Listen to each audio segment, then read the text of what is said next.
downloadsource.net. Hello everyone, welcome to the channel.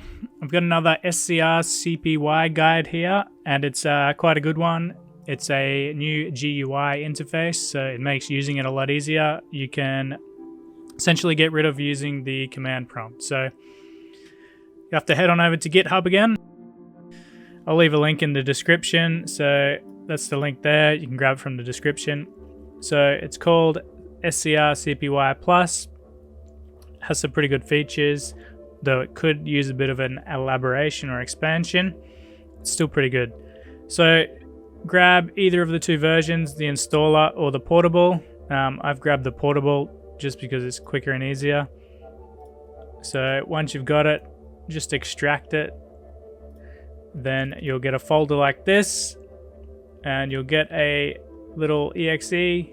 So double click on that, and it will open in the window, and you'll get a list of options you can use. So I'll just expand it, and it'll give you a quick rundown of your device, and these are the options you can enable. So if you want any of these to work rather than using a command, you can just tick them. For the guys who need to use OTG, I've had a couple of questions about this. This is a great way to use OTG. You don't have to worry about running all the commands. So show touches, quite a few options here. I'll just leave, actually stay awake. Just do a quick test and then click start. And it will open, and you can use it as normal. And it's as simple as that. So I'm going to try a different one.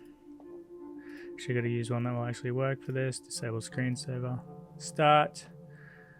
And there we go. Working normally. Now, this isn't as simple as just starting it. You need to actually make sure SCRCPY works first. I've got guides on that. You can check the SCRCPY playlist. But once you've set it up basically and you've got it to connect, you could just start using this GUI interface from now on. And that's all there is to it.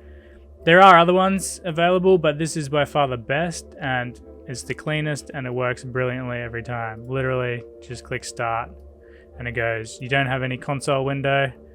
You can minimize this, but you do need to leave this running in the background. And that's pretty much it. If you have any questions, as always, just shout out in the comments and I'll get back to you as soon as possible. And as always, thanks for watching. See you next time.